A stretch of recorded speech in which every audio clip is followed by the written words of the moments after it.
नमस्कार, आपके साथ मैं हूं दीपिका शर्मा और आप देख रहे हैं क्राइम तक। बिहार से अपने परिवार को लेकर एक शख्स गुरुग्राम आता है।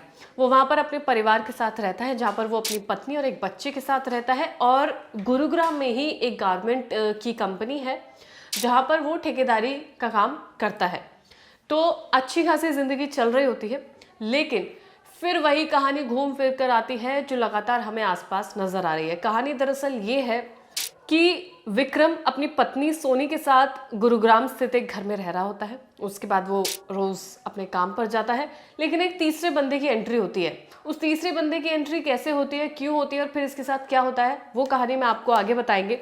लेकिन 26 जुलाई को वो अपनी ड्यूटी पर जाता है, लेकिन इसके बाद वो रात तक भी अपने घर वापस नहीं लौटता है।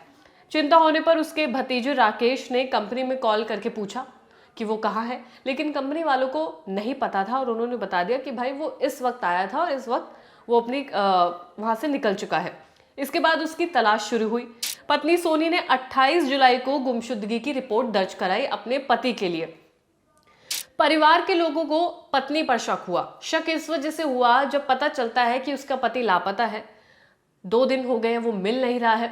रिपोर्ट दर्ज कराई जाती है, लेकिन पत्नी के चेहरे पर एक शिकन भी नजर नहीं आती है, एज इफ उसे कोई फर्क नहीं पड़ रहा था। उसके बाद से परिवार वालों को शक होता है, तो वो कहीं ना कहीं कड़ियों को जोड़ने की कोशिश भी करते हैं और पुलिस को भी इस बारे में इत्तला की जाती है।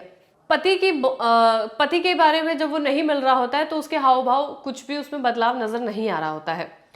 पत्नी पर दबाव बनाया जाता है, यानी कि सोनी से पूछताछ की जाती है। इसके बाद वो ये बताती है कि जो उसका पति है, उसके दोस्त ने उसकी हत्या कर दी है। ये वो सच उगलती है पुलिस के सामने। वो बताती है कि विक्रम के दोस्त रविंद्र ने, पर उसको शक है कि उसने उसके पति की हत्या की होगी।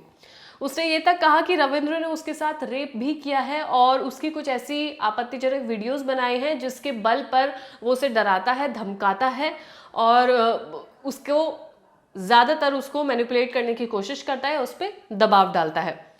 जब इस बात का पता चला कि वो उसे धमकी देकर डरा रहा है, तो परिवार वालों ने पुलिस को सूचना दी। पुलिस ने 1 अगस्त को इस रविंद्र को हिरासत में ले लिया था। इसके बाद रविंद्र को थाने ले जाकर सख्ती से पूछताछ की गई। उससे तमाम चीजें पूछी गई जो एलिगेशंस सोनी ने लगाए हैं। तब उसने अपना गुनाह कबूल किया और बताया कि वो किराए पर गाड़ियां की बुकिंग कराने का काम करता है और उसके संबंध है विक्रम की पत्नी के साथ। अब यहाँ पर सच्चाई सामने आती है और ये केस पूरी तरह से पलट जाता है। इसके बाद वो बताता है कि विक्रम इन संबंधों में बाधा बन रहा था, यानी कि इन दोनों के बीच में बाधा बन रहा था। इस वजह से ये दोनों लोग उसे रास्ते से हटाना चाहते थे। योजना बनाई गई कत्ल करने की और इस शख्स के साथ साथ और भी 3 लोग इसमें शामिल थे जिन्होंने इस पूरी वारदात को अंजाम दिया। पुलिस के मुताबिक पूछताछ में रविंद्र ने बताया कि 26 जुलाई को ही अपने 3 साथी, जिसका नाम मनीष, फरियाद और एक अन्य साथी है जिन्होंने मिलकर विक्रम को किडनैप किया। किडनैप करने के बाद चारों ने मिलकर उसकी गला घोंटकर हत्या कर दी। अब ये हत्या कैसे करनी है, कैसे बचना है इस पूरे चीजों से, यानी कि इनका नाम भी ना सामने आए, कत्ल भी हो जाए, इसकी प्लानिंग इन्होंने की थी मूवी देखकर, क्राइम पेट्रोल देखकर, दृश्यम देखकर। इन्होंने मूवी को देखा, यूट्यूब पर कई और वीडियोस देखी जहां से इन्हें एक आइडिया लगता है कि किस तरीके से हत्या को अंजाम देना है और उसी तरह का पैटर्न इन्होंने फॉलो किया। दोनों हर वो लूज पॉइंट पर उस लूज पॉइंट को खत्म करना चाहते थे जहां से पुलिस इन तक कभी भी पहुंच ना सके। लेकिन सोनी की एक गलती से इस पूरे सनसनीखेज का भंडाफोड़ हो जाता है, वारदात का भंडाफोड़ हो जाता है। हत्या के बाद शव को एविल सोसाइटी गांव मोहम्मदपुर में जमीन में दफना दिया गया। यहां गड्ढा रविंद्र के चाचा संतरपाल ने पहले से खोदकर रखा था।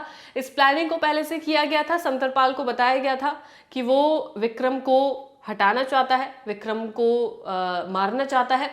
पूरी प्लानिंग बताई गई कि हम उसे जान से मार कर आएंगे, उसके बाद शव को आपके पास लेकर आएंगे, आप पहले से गड्ढा खोद कर रखिएगा, वहां पे उसको दफन कर देंगे ताकि किसी को भी पता ना चले। पुलिस जांच में सामने आया कि महिला के साथ कोई भी रेप नहीं हुआ था और उसने पुलिस को गुमराह करने के लिए प्रेमी पर झूठा आरोप लगाया ताकि वो बच सके और उस पर कत्ल का इल्जाम ना लगे। अब विक्रम और सोनी का जो बच्चा है, उसने फोन में कुछ आपत्तिजनक वीडियोस देखी थी।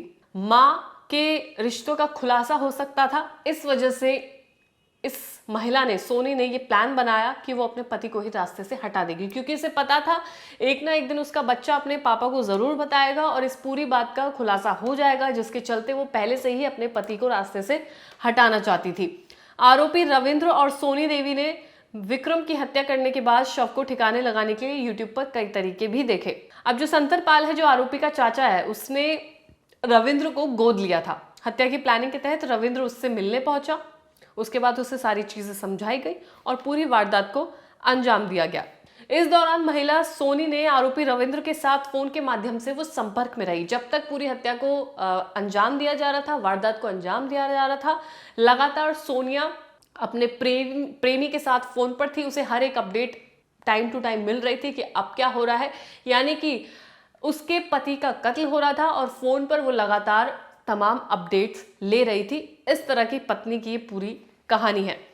गुमराह करने के लिए योजना अनुसार पहले 28 जुलाई 2025 को सोनी ने अपने पति की गुमशुदगी की रिपोर्ट लिखवाई। हालांकि उसे ये पता था कि 26 जुलाई को ही उसके पति का कत्ल हो चुका है और वो दफन हो चुका है। दिखाने के लिए, गुमराह करने के लिए उसने 28 को अपने पति की रिपोर्ट दर्ज कराई। उसके बाद इसको लगा कि पुलिस को हत्या के बारे में पता लग सकता है, इस वजह से उसने पुलिस से बचने के लिए अपने प्रेमी रविंद्र के खिलाफ रेप का केस बनाने के लिए पुलिस को कहा और आरोप लगाया कि उसके जो पड़ोसी है उसने उसके साथ रेप किया है ताकि वो कत्ल के इल्जाम से बच सके। लेकिन पुलिस के सामने पूरा खुलासा हो जाता है। ये जो तमाम आरोपी है, पुलिस रिमांड पर है, इनसे लगातार पूछताछ की जा रही है। लेकिन एक पत्नी ने एक पड़ोसी के साथ उसका अफेयर चला, उस पड़ोसी ने पूरी प्लानिंग बनाई कि किस तरीके से प्रेमिका के हस्बैंड को रास्ते से हटाया जा सकता है और प्लानिंग के तहत इस पूरे कत्लेआम को अंजाम दिया। आजकल के समय में जितने भी केसेस ये लगातार सामने आ रहे हैं, रिलेशनशिप्स, पति पत्नी, तमाम चीज़ों को देखकर सामने आ रहे हैं, जिसमें कहीं ना कहीं जिसे कहते हैं कि अब लोगों के मन में डर है किसी भी रिलेशनशिप को लेकर। हालांकि इस केस में जो भी कुछ हुआ, हमने आपको तमाम अपडेट्स दी है। लगातार क्या और अपडेट्स सामने आएंगी, क्राइम तक आपको अपडेट्स देता रहेगा। धन्यवाद।